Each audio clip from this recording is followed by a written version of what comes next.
Assalamualaikum warahmatullahi wabarakatuh. Baik para mahasiswa sekalian, kita berjumpa kembali meskipun lewat dalam jaringan pada mata kuliah Keuangan Negara. Dan alhamdulillah kita sudah memasuki pertemuan yang kelima ya dalam mata kuliah ini. Dan untuk pembahasan pada video kali ini kita akan berbicara tentang penerimaan keuangan negara. Nanti kita coba akan bahas dulu apa saja sumber-sumber penerimaan dari keuangan negara. Kemudian kita kupas bagaimana penerapan yang berhubungan dengan penerimaan keuangan negara. Dan terakhir kita coba akan sekilas bahas tentang filosofi yang berhubungan dengan kesejahteraan. Jadi apa dampak dari keuangan negara ini terhadap kesejahteraan yang berhubungan dengan masyarakat. Baik, kalau kita mengacu kepada buku Administrasi Keuangan Negara yang ditulis oleh saya Anggara, di sini beliau menuliskan sebenarnya ada 9 sumber penerimaan dari keuangan negara. Yang pertama tentunya seperti yang kita ketahui bersama bahwa pajak itu merupakan sumber dari dimana negara bisa menghasilkan sebuah penerimaan. Pajak ini kan ada pajak pribadi, kemudian juga ada pajak yang berhubungan dengan badan seperti badan perusahaan, yayasan, dan sebagainya. Nanti kita akan bahas secara lebih detail tentang pajak ini. Yang pasti di sini pajak merupakan salah satu sumber dari penerimaan keuangan negara. Pajak itu adalah pembayaran iuran oleh rakyat kepada pemerintah. Nah, yang kedua, retribusi. Retribusi itu merupakan pembayaran dari rakyat kepada pemerintah yang di dalamnya terdapat hubungan antara balas jasa yang langsung diterima oleh pembayar retribusi tersebut. Misalkan kalau kita melihat di kabupaten kita seperti retribusi parkir ya, yang memang ada perda yang mengatur tentang retribusi parkir ini. Kemudian juga yang berhubungan dengan pengelolaan pariwisata ya, dan sebagainya ya. Jadi retribusi juga merupakan salah satu dari sumber penerimaan keuangan negara. Yang ketiga adalah keuntungan dari perusahaan negara. Jadi ini sebuah penerimaan yang berasal dari sumber penerimaan pemerintah dari hasil penjualan harga barang yang dihasilkan oleh perusahaan negara atau mungkin BUMN ya. Kemudian juga denda-denda dari perampasan yang dilakukan oleh pemerintah yang wujudnya sebenarnya ini seperti penerapan sebuah sanksi kepada masyarakat, di mana masyarakat tersebut harus membayar denda atas perbuatan yang memang secara kategori peraturan orang tersebut sedang melanggar peraturan.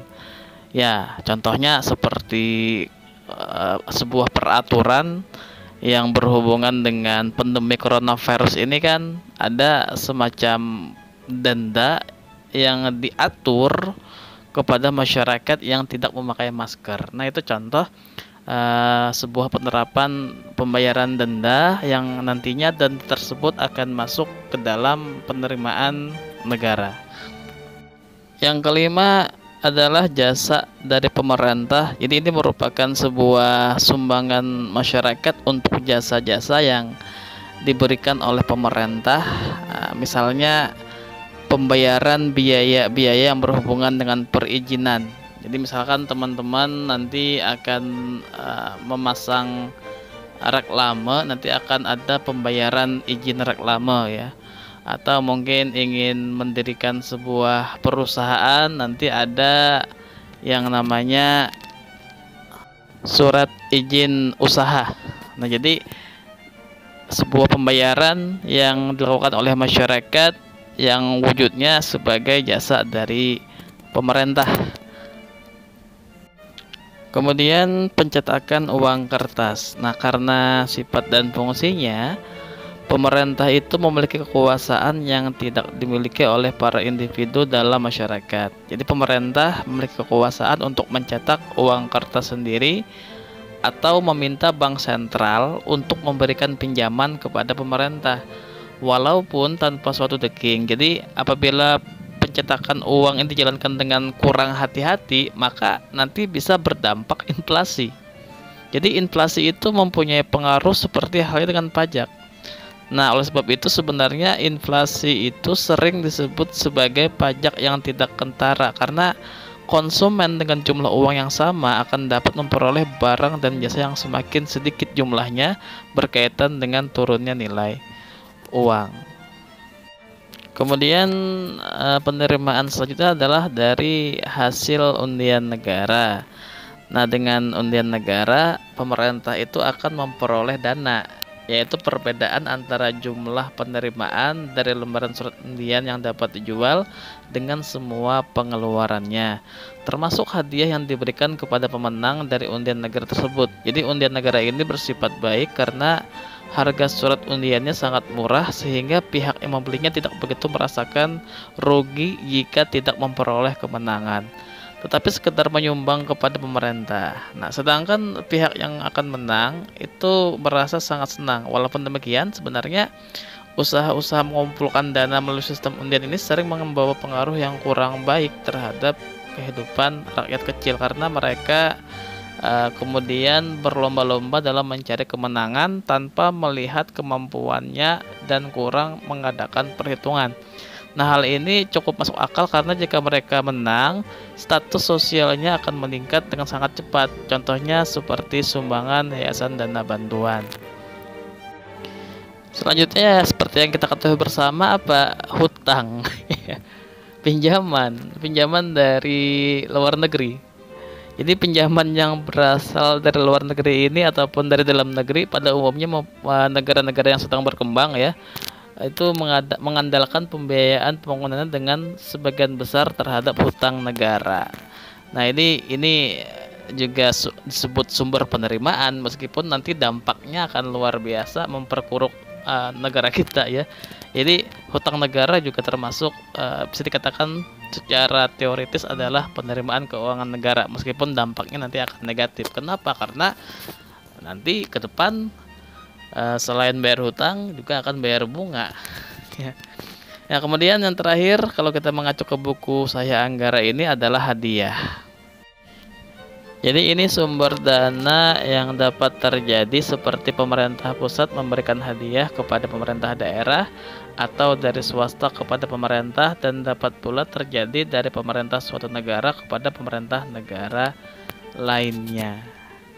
Oke, ini beberapa sumber penerimaan yang berhubungan dengan keuangan negara. Dan seperti yang kita tahu bahwa pajak merupakan sumber dari penerimaan keuangan negara. Dan tentunya kita sudah sering sekali bayar pajak ya, misalkan teman-teman yang punya kendaraan nanti ada pajak motor ya, dimana kita harus mengaktifkan STNK maupun BPKB kita setiap tahunnya. Kalau STNK kan setahun sekali kan, kalau BPKB kalau nggak salah 5 tahun sekali ya. Jadi itu ada yang kita bayarkan. Nah, pajak kendaraan bermotor, kemudian ada pajak reklame, ada pajak rumah makan, ada pajak sarang burung, ada pajak perhotelan dan sebagainya. Jadi ini merupakan sebuah sumber penerimaan keuangan negara. Namun kalau kita lihat perpajakan yang ada di Indonesia ini, maka bisa kita bagi menjadi dua. Yang pertama disebut sebagai pajak orang pribadi, yaitu mereka yang mempunyai penghasilan di atas penghasilan tidak kena pajak yang batasannya ditentukan oleh undang-undang. Jadi nanti ada laporan setiap tahun sekali tentang NPWP pribadi ini. Itu yang pertama. Dan biasanya kita akan mendapatkan kartu NPWP kita. Yang kedua adalah pajak yang berhubungan dengan badan, yaitu setiap kumpulan orang atau modal yang merupakan kesatuan seperti organisasi, yayasan, ya, perseroan, firma, koperasi dan lain sebagainya yang melakukan usaha ataupun yang tidak melakukan usaha di wilayah negara kesatuan Republik Indonesia. Jadi ini kalau kita coba bagi, perpajakan di Indonesia ini terbagi menjadi dua. Dan kalau teman-teman mengikuti sebenarnya yang sedang viral ya, Omnibus Law ini kan salah satunya itu dalamnya adalah undang-undang tentang perpajakan. Meskipun kita masih belum tahu naskah akademiknya, draftnya tuh masih belum ketahuan isinya tuh apa gitu ya. Ya karena kan kalau kita lihat di berita-berita itu kan yang lebih kentara itu tentang cipta kerja kan, padahal di dalamnya juga termasuk undang-undang perpajakan. Bahkan sampai tanggal berapa sekarang ya, tanggal Oktober ya, kita belum menemukan draft itu. Saya coba cari ya di dpr.go.id juga belum ada PDF-nya atau mungkin hasil yang disahkan kemarin tuh apa ya, karena kan ada ribuan pasal tuh. Dan salah satunya berhubungan dengan undang-undang perpajakan. Nah, jadi kita masih belum bisa membedah secara kritisi isinya apa, karena sampai tanggal berapa sekarang ya? Lupa tanggalnya. Yang saya rekam ini, sampai yang saya rekam saat ini pun kita belum menemukan isi dari secara utuh kemarin itu yang disahkan apa ya. Namun bisa kita lihat bahwa sekarang hampir segala aspek kena pajak. Bahkan kita online aja, jasa online atau mungkin usaha online juga kena pajak. Kita mau kirim paket juga kena pajak dan sebagainya ya. Namun coba bedah atau mungkin kita coba lihat di negara lain bagaimana pajak ini. Saya coba ambil contoh di negara Cina ya. Ya meskipun kalau ada yang baik saya ambil contoh di negara Cina. Negara Cina itu jadi sebelum mereka memungut pajak, jadi rata-rata masyarakat saya lihat tuh di sana tuh sangat patuh pajak. Namun ada historinya ya. Ada historinya yang ingin saya jelaskan dulu. Jadi di negara Cina itu sepengetahuan saya yang saya baca dari media ya, dari artikel-artikel, sebelum mereka memungut pajak kepada rakyatnya, yang pertama mereka lakukan adalah membersihkan dulu para koruptor. Jadi setiap koruptor pajak yang menggunakan atau menggelapkan uang pajak semuanya langsung dipancung. Jadi yang mereka awali itu sistemnya, lembaganya, bukan rakyat tapi diawali dengan lembaganya. Jadi setiap orang yang melakukan penyelewengan, koruptor itu langsung dipancung gitu. Luar biasa ya, langsung dihukum mati ya. Nah setelah lembaganya beres, baru mereka melakukan sistem iuran pajak di negara mereka. Dan anehnya cara yang mereka lakukan di negara Cina ini adalah semacam undian. Jadi ada bagi teman-teman atau bagi masyarakat Cina yang mereka melaporkan pajak itu akan mendapatkan undian, di mana undian itu akan diundi, pemenangnya akan mendapatkan hadiah yang berbagai macam, bisa rumah, mobil, dan lain sebagainya. Dan karena itu mereka akhirnya sangat patuh terhadap pembayaran pajak, karena bisa jadi mereka melaporkan pajak, tapi dengan pajak tersebut mereka akan menjadi kaya karena ada undiannya. Meskipun dalam kaidah fikih apakah diperbolehkan, saya nggak terlalu mempelajari apakah memang dibolehkan atau tidak. Namun di sini kita lihat sistemnya yang bisa kita pelajari adalah sebelum memungut pajak kepada rakyatnya, yang mereka pertama kali adalah membersihkan lembaganya dulu, karena diawali dengan hukuman mati bagi para pelaku koruptor atau bagi para pelaku yang menyelewengkan pajak ini. Ketika lembaganya bersih, baru mereka memungut pajak kepada rakyatnya. Coba kita ambil sedikit contoh lain, misalkan pajak yang berhubungan dengan badan. Jadi memang dalam sistem negara kita, negara Indonesia itu ada sebuah asuransi berwujud BPJS yang memang secara nama itu asuransi, tapi secara opini dari berbagai macam kalangan, baik dari akademisi, baik dari masyarakat, secara praktik di lapangan ini seperti pungutan yang diambil dari masyarakat. Nah, salah satunya adalah kalau kita coba hubungkan, ada kaitan antara mendirikan sebuah badan yang nantinya badan ini akan diambil pajak di dalamnya dengan pungutan yang bernama asuransi. Coba saya jelaskan secara perlahan ya. Misalkan kita ingin membuat sebuah perusahaan, badan yang berbentuk perusahaan, tentunya kita harus mendapatkan izin.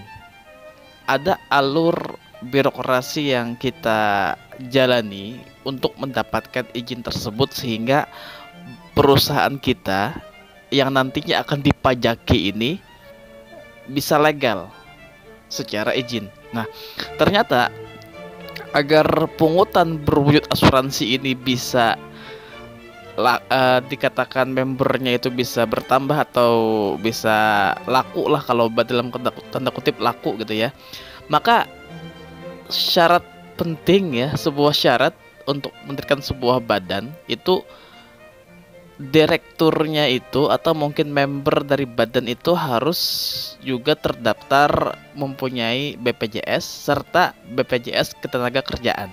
Jadi apalagi kan sekarang kan BPJS itu kan satu paket, kita nggak bisa secara individu. Misalkan kita satu orang dengan satu istri dan 2 anak, maka harus keempat-empatnya dapat pungutan asuransi itu ditambah dengan BPJS Ketenagakerjaan. Jadi sebelum badan ini berdiri, kita sudah diharuskan untuk menjadi member dari asuransi dan dipungut, padahal perusahaannya belum berdiri. Tujuannya apa? Tujuannya untuk mendapatkan izin. Jadi ada semacam peraturan sehingga lambat laun perusahaan ini bukan hanya dipajaki badannya, tapi juga dipungut dalam hal asuransi setiap bulannya. Nah, jadi ini mekanisme yang terjadi di negara kita. Ya kayak gitu ya, yang berhubungan dengan pajak dan juga asuransi ya. Dampaknya apa? Dampaknya lewat aturan ini kita perusahaan belum berdiri tapi sudah bayar berbagai macam iuran, padahal baru mulai merintis atau baru mulai jalan. But itulah sebuah peraturan yang terjadi di negara kita ya. Oke, coba kita ambil gugus teori yang berhubungan dengan filosofi kesejahteraan atau the meaning of justice. Jadi filosofi keadilan itu sebenarnya banyak gugus teorinya, tapi saya coba sederhanakan dengan 2 gugus teori. Yang pertama, libertarianisme. Ini adalah sebuah filosofi yang dikenalkan oleh Immanuel Kant.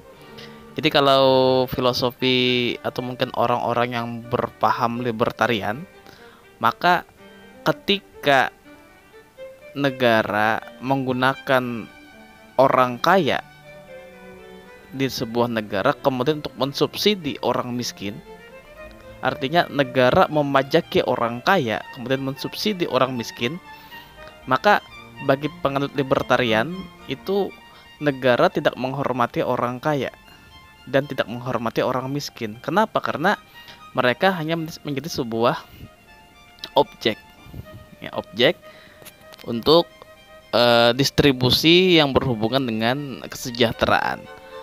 Tapi kalau orang yang berpaham utilitarianisme, ini adalah sebuah filosofi yang dikenalkan oleh Jeremy Bentham ya. Jeremy Bentham itu lebih condong melihat dari dasar kesejahteraan. Jadi istilahnya itu, misalkan ini istilah ya, saya berikan sebuah contoh yang agak sederhana. Misalkan di sebuah negara itu masyarakatnya 80% sudah sejahtera, sedangkan 20% belum sejahtera. Maka menurut paham teori dari utilitarianisme ini, kesejahteraan atau keadilan sudah terjadi di negara itu, karena paham ini lebih condong berbicara the greatest happiness of the greatest of number. Jadi kesejahteraan itu diukur dari semakin banyaknya distribusi dari kebahagiaan, meskipun tidak semua mendapatkan bahagia, karena penganut gugus teori dari utilitarisme ini berpikir tidak mungkin bisa mensejahterakan semua orang, makanya diukur dari kuantitas.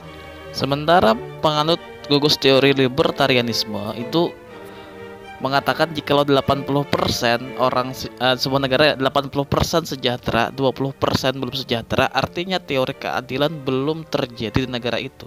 Kenapa? Karena masih ada yang tersisa, masih ada yang tersisih, yaitu 20% ini yang belum sejahtera ya. Jadi ibaratnya itu oke lah kalau mengatakan 80% sejahtera, 20% belum sejahtera, tapi keadilan belum tercipta karena tugas negara itu mencari yang tersisih.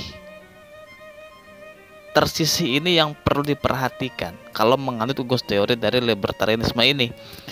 Ibaratnya naik gunung itu search and rescue, cari dan selamatkan. Jadi kalau ada yang masih tersisih, artinya teori keadilan belum terjadi. Karena yang tersisih ini mengalami dua kali penderitaan. Yang pertama dia tersisih dari kelompoknya, yang kedua dia tertinggal dari upaya pencarian. Nah, itu kalau menganut paham dari gugus teori libertarianisme. Nah, sekarang sebagai mahasiswa, mari kita gunakan akal pikiran kita untuk menguji dua teori ini dengan pungutan-pungutan yang terjadi tadi, baik itu pajak maupun asuransi yang terjadi di negara kita. Apakah dengan banyaknya pajak atau mungkin banyaknya instrumen-instrumen yang mulai dipajaki ini berhasil didistribusikan untuk sebagian besar masyarakat kita, atau di dalamnya ada permainan politik, ada permainan oknum sehingga distribusi yang berhubungan dengan kesejahteraan ini menjadi belum jalan. Jadi teman-teman bisa menggunakan gugus teori ini baik secara libertarianisme ataupun mungkin gugus teori dari utilitarianisme ya.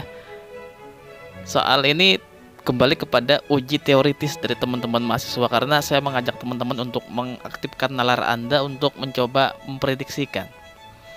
Jadi sistemnya adalah kalau berhubungan dengan pungutan, baik itu pajak atau mungkin sumber penerimaan lainnya yang berhubungan dengan pungutan di masyarakat atau di rakyat, maka sistem harus dibenahi dulu.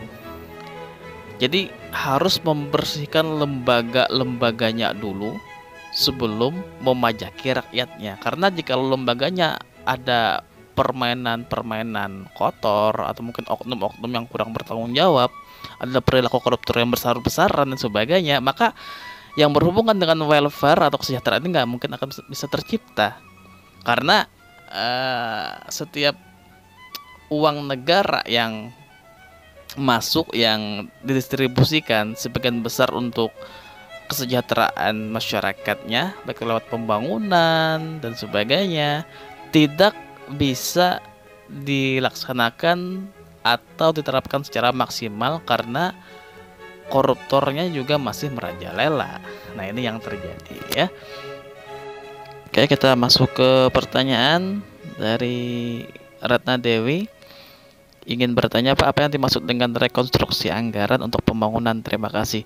Jadi rekonstruksi itu adalah mencoba mengkonstruksikan ulang anggaran yang telah disusun karena memang ada kegiatan-kegiatan yang penting. Ini berhubungan dengan pejabat-pejabat seperti Menteri Keuangan ya, yang mempos ulang anggaran. Misalkan kita kan dalam pandemi COVID-19 ini, misalkan dulunya dianggarkan untuk pembangunan, maka direkonstruksi orang untuk dianggarkan untuk kesehatan.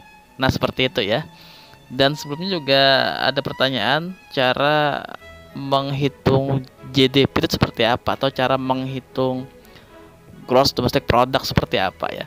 Jadi GDP itu kalau dalam rumus textbook kuliah, GDP itu ada kuartal-kuartalnya. Kan ada tingkat pertumbuhan ekonomi sebuah negara. Yang dulunya kan kita bisa 6%, sekarang mentok di 5% ya. Hitungannya apa? Hitungannya secara rumus itu adalah aktivitas jual beli ditambah dengan investasi ditambah dengan pengeluaran negara, nanti akan ditambah dengan ekspor dikurang impor. Nanti akan muncul hasilnya seperti apa? Kita lihat secara kuartal. Nah, kuartal tiap tahun apakah nanti ada peningkatan persentasenya atau tidak. Secara textbook kuliah seperti itu ya. Oke, kemudian Assalamualaikum. Waalaikumsalam warahmatullahi wabarakatuh. Pak, saya mau bertanya, dalam penyusunan APBD atau APBN berpedoman kepada rencana kerja pemerintah daerah dalam rangka mewujudkan pelayanan kepada masyarakat untuk tercapainya tujuan bernegara. Dalam hal ini bagaimana jika seandainya pedoman tersebut tidak sesuai dengan realita yang ada, dan bagaimana pemerintah dalam menyikapi hal tersebut? Baik, kita pelan-pelan dulu. Terkadang ada sebuah kejadian yang memang tidak diprediksikan ya. Misalkan sudah disusun dalam rancangan anggaran atau mungkin RUU APBN, bahkan kepada Raperda APBD ya, tentang anggaran tahun ini. Nah, disahkan untuk dijalankan selama 1 tahun anggaran. Namun ada kejadian-kejadian yang tidak diprediksikan. Contohnya seperti coronavirus ini yang tidak dalam prediksi ya. Maka bisa menyikapi dengan rekonstruksi anggaran. Jadi mengutamakan apa yang lebih penting. Tuh ya. Namun tetap nanti laporannya akan dilaporkan. Dan tentunya ada lembaga yang bertugas khusus untuk mencoba mengaudit dari kegiatan-kegiatan ini. Satunya adalah Badan Pemeriksa Keuangan. Jadi cara menyikapinya itu adalah dengan cara rekonstruksi anggaran, dan nantinya akan diaudit oleh lembaga-lembaga audit. Seperti itu ya, kepada Ajijatul Ulia. Oke, kemudian ada Mulia Sarah izin bertanya, apa saja fungsi dari APBN? Oke, secara sederhana gini, sebelum kita ke APBN ya, teman-teman nanti kalau sudah punya uang dalam hal distribusi rumah tangga, kira-kira apa saja fungsi uang itu untuk dalam hal kehidupan rumah tangga ya, kayak gitu secara analoginya ya. Jadi fungsi APBN itu dalam wujud otorisasi, perencanaannya seperti apa, pengawasannya seperti apa, alokasinya bagaimana, distribusinya seperti apa, dan nanti apakah stabil atau tidak. Ya, sederhananya itu adalah bagaimana pendapatan negaranya, kemudian akan dibelanjakan kemana, dan bagaimana pembiayaannya. Itu fungsi APBN secara sederhananya ya, karena sangat penting fungsinya, karena setiap negara itu memiliki pemerintahan untuk mengatur dan mengelola bagaimana anggaran pembelanjaan negara ini dialokasikan ke dalam beberapa sektor penting bagi kemajuan masyarakatnya. Seperti itu ya. Oke, selanjutnya Atika Aryani. Dalam pengelolaan keuangan daerah yang berjenis pengelolaan umum, kepala daerah merupakan pihak yang memiliki kekuasaan dalam pengelolaan keuangan daerah. Apa saja kekuasaan kepala daerah? Baik. Jadi seperti ini ya. Kalau kita berbicara prosesnya, sebenarnya kepala daerah itu sebelum mensahkan sebuah anggaran itu harus ada dulu semacam pertemuan dengan legislatif. Jadi eksekutif yang berhubungan dengan kepala daerah bertemu dengan legislatif atau Dewan DPRD daerah ya. Nanti mereka akan menyusun yang wujudnya itu adalah Raperda atau rancangan peraturan daerah yang berhubungan dengan APBD tahun anggaran yang akan dijalankan. Nah, nantinya kalau memang sudah disepakati, maka akan berwujud peraturan daerah APBD untuk tahun yang berjalan itu. Nah, nanti kepala daerah bertanggung jawab secara penuh dalam hal penggunaan pengelolaan APBD tersebut, dan nantinya akan dipertanggungjawabkan kepada BPK. Jadi kepala daerah punya tanggung jawab kekuasaan penuh dalam hal pengelolaan keuangan daerah yang nantinya akan dipertanggungjawabkan. Seperti itu ya. Oke, selanjutnya Assalamualaikum warahmatullahi wabarakatuh. Waalaikumsalam warahmatullahi wabarakatuh. Nama Meliana Safitri, mohon izin bertanya Pak. Ya, saya izinkan ya. Apa fungsi APBN bagi sebuah negara? Sudah terjawab tadi ya, sama aja, mirip-mirip pertanyaan jawabannya. Dan seberapa penting perencanaan APBN? Tidak merencanakan sama dengan merencanakan kegagalan. Namun tentunya yang namanya APBN gak mungkin bisa disahkan kalau tanpa ada perencanaan. Karena salah satu syarat sahnya undang-undang APBN atau mungkin Perda APBD yang berhubungan dengan daerah adalah ada perencanaan, ada anggaran yang disusun, bisa secara teoritis, bisa secara atas ke bawah atau mungkin bawah ke atas ya, seperti yang saya jelaskan di pertemuan sebelumnya. Nanti akan berwujud RUU, bukan RUU lagi, Undang-Undang APBN untuk tahun anggaran yang berjalan ya. Jadi kalau kita jawab secara analogi, kalau kalau perencanaannya ada tapi tidak dijalankan secara rencana dan sebagainya, maka dikhawatirkan nanti akan berwujud defisit anggaran, atau mungkin kalau istilah kita itu adalah minus anggaran. Nah, jadi sangat penting perencanaan yang berhubungan dengan APBN dan juga aplikasi dalam menjalankan APBN tersebut. Seperti itu ya. Baik, saya coba cari-cari pertanyaan, sudah insya Allah terjawab semua ya. Kalau memang tidak terjawab atau mungkin ada pertanyaan yang belum terjawab, bisa di chat atau WA pribadi saya, nanti akan saya jawab di video selanjutnya. Semoga bermanfaat untuk perkuliahan hari ini. Akhir kata, assalamualaikum warahmatullahi wabarakatuh.